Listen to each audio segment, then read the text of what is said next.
Hello, you guys, and welcome. Getting ready to answer some of your most frequently asked questions. And one of them is, how do I get started doing this shit? Okay. And those of you that don't know me, there's a paranormal flashlight set up behind me. It may come on or off throughout the video. That is just spirit in the room, acknowledging what's being said in the conversation. All right. I got a question from a bunch of you on, Tina, I started reading tarot cards and I noticed there's stuff happening around my house. Feels like it's negative. Tina, what did I do? Well, you may have opened a portal. You've got to know what you're doing. Take the time and educate yourself before you do anything, okay? It's almost as dangerous as scuba diving and not knowing how the hell to regulate your own tanks. But here I'm gonna start you out with just a beginner's 101 on how to read tarot, okay, or anything for divination, and that involves whether it is pendulums. I don't have anything else on the table for divination right now. Tarot cards, oracle cards, dowsing rods, and even Ouija boards. Ouija boards are not that bad. And I will get to that point in a moment, and we will, as we talk about the tarot cards. But right now, we're going to start at the very beginning. I'm going to tip the camera down a little bit so I can show you what's on the table, how I do things, and then you'll get a better idea of, like how to bless and cleanse your cards. All right. First, the most important thing is on the table we see is over here the candle. Start with a candle. When you light that candle, ask for love, for guidance, for give thanks, but set an intention with the candle. That's the very beginning. Now, I am not big on ritual. As a matter of fact, I kind of don't do anything the same way twice. I go out on intuition and what I feel is kind of needed, but I'm going to address what you guys should be doing. All right, we got the candle going. We've got it off to the side here. This is my smudge pot, and smudging is the term for using sage.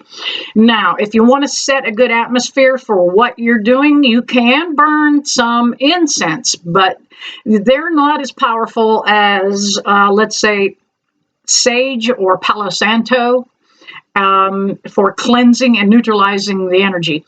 Incense set a good mood too, though. They're a little more for welcoming and blessing, but sage is going to be your number one item in your arsenal. Now, some of you are asking where to find sage. Let me tip you back up a minute.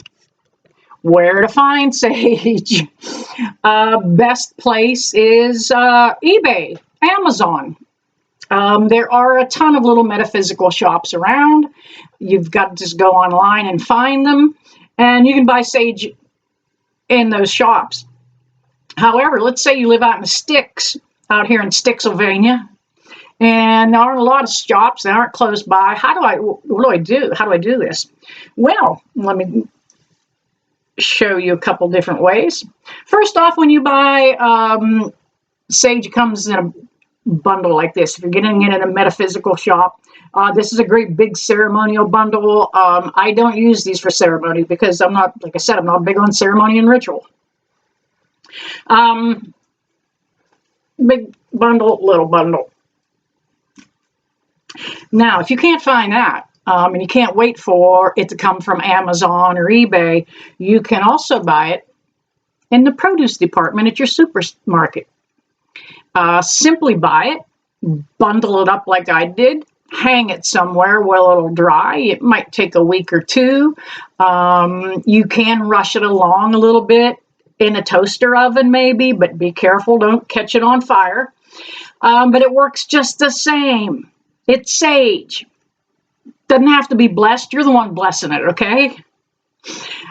Then we can also buy it in the supermarket or a bulk food store in a bundle. or excuse me, in a container like this.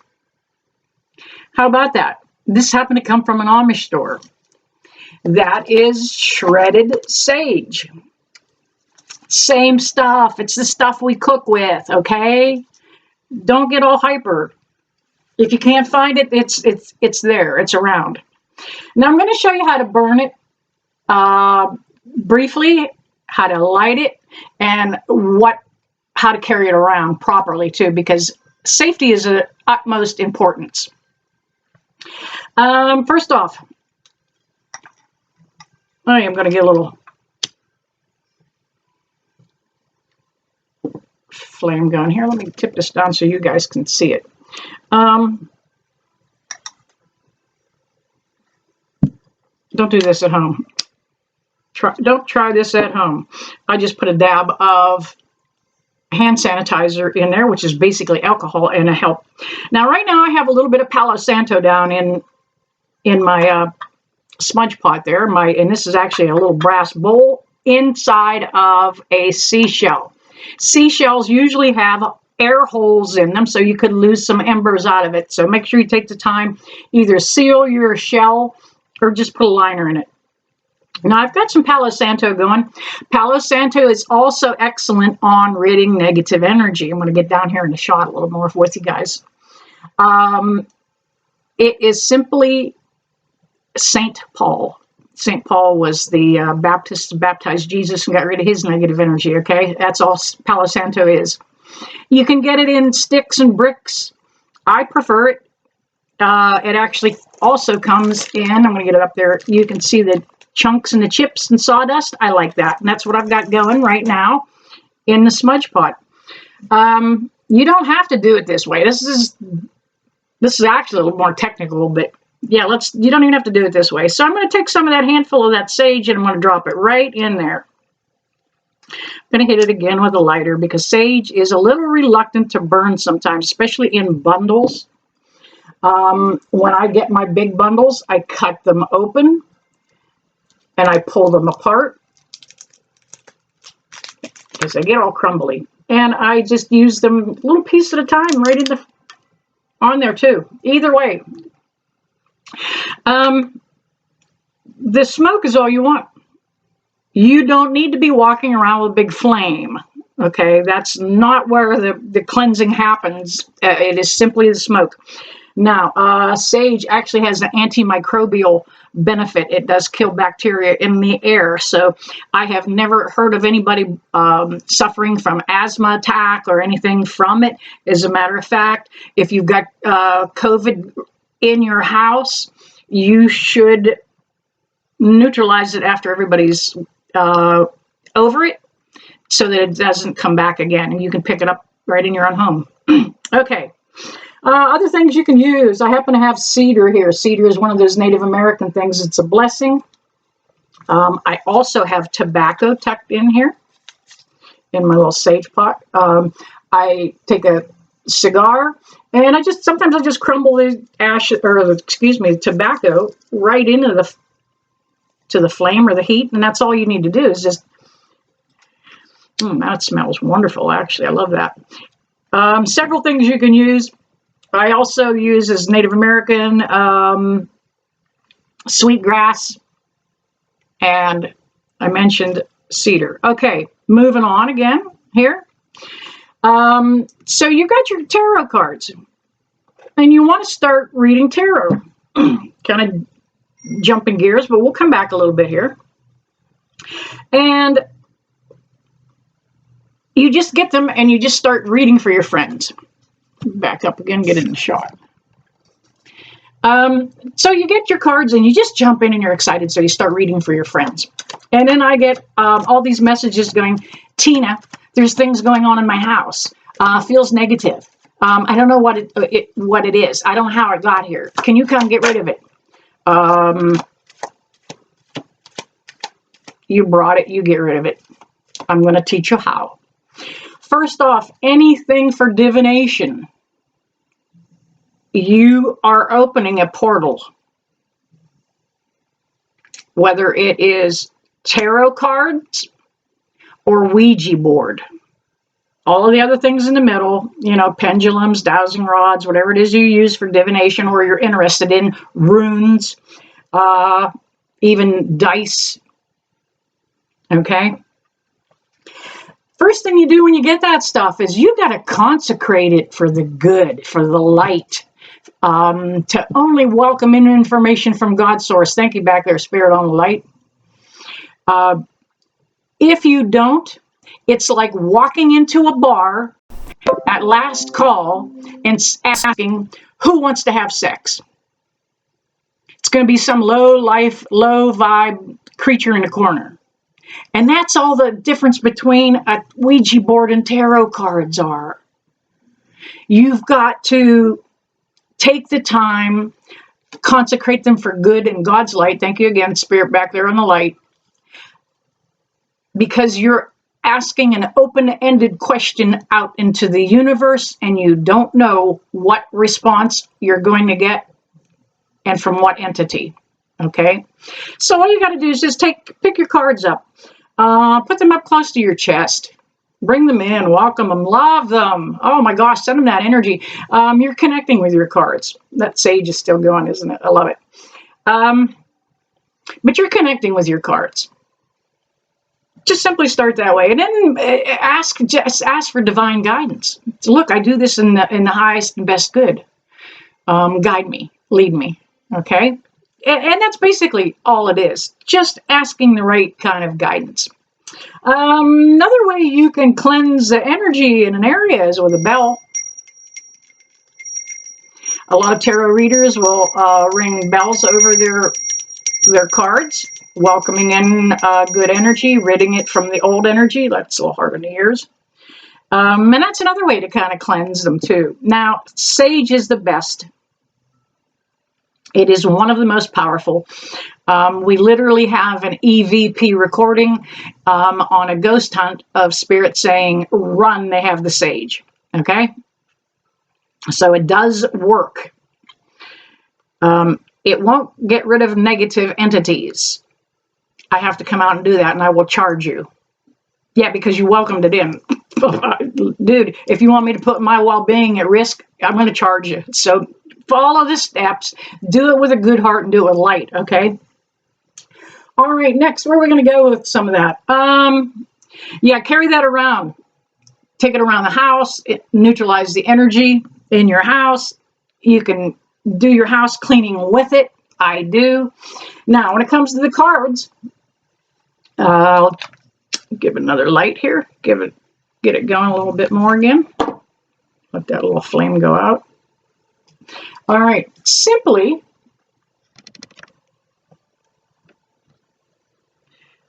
you can fan your cards out. Doesn't have to be perfect. And all I simply say is, please bless and cleanse the cards. Allow there to be no negative energy or emotion, and only allow words of love, light, and wisdom to come through. Ta-da! That's it. Cleanse and neutralize them. You should do that every time you pick them up. Anytime you're getting ready to read tarot, you should bless, cleanse your cards, connect to them, talk to them, ask them for help and thanks. You can do the same thing with your crystals. Some people like to park a crystal, back down again. Some people like to park crystals right on their tarot cards. That does help keep them blessed and cleansed and neutralized. And by the way, you should be doing that with your crystals also. Through the smoke. You're not ridding the rock of any energy. The crystal, the gem, whatever you might be using, it takes thousands and millions and billions of years for that thing to form. It's got information in it, and it's got everything in it that we already need. But by you doing this, you're giving love back to the crystal. You're connecting with the crystal. Yeah, you're finding out here that it is intent. The intent that you're doing this with. Are you doing it with love? Or are you doing it for malice? Okay. Now, one of the other basic things I want to talk to you guys about, if some of you are reading tarot and you've got some of that negative stuff going on, All right, now we have blessed and cleansed the cards. We're using them. We do our tarot reading, and then we're all done. Just going to say thank you. Just kind of say thank you to your God source, whoever your deity is that you follow, you know, Jesus, whether it's a saint or whoever it is. But thank them, because by thanking them, you're closing the portal in, not allowing for anything else to come back in. Kind of a good measure to do. All right, I'm going to pause a moment, check my notes. I'll be right back. Oh, maybe.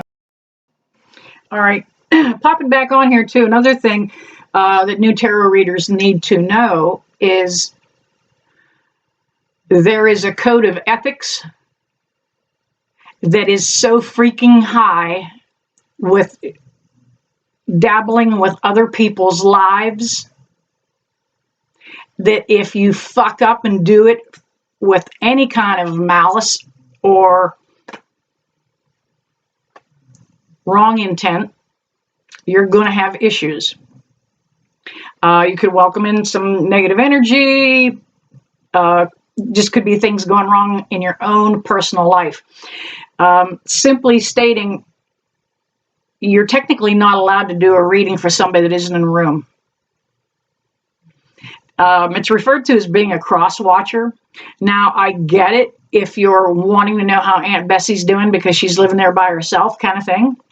But if you're wanting to know what's going on with an ex or somebody that has really just doesn't sit right with you, and you want to know if you're doing it for those kind of reasons, you're asking for trouble. You're asking for trouble. The ethics that you do this with, thank you, Spirit on Light, are very, very important.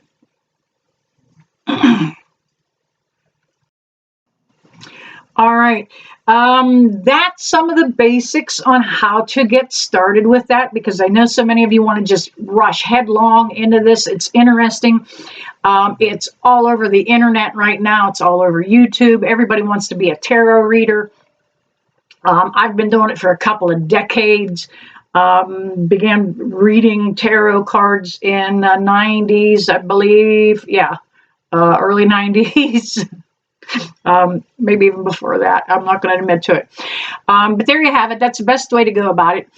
Keep those questions coming, and I will address them for you as I get them. And you know what? I am going to leave this here. I thank Spirit for coming in back there on the light. And, you know, I never leave you guys unless I bless you with love and light. See you soon.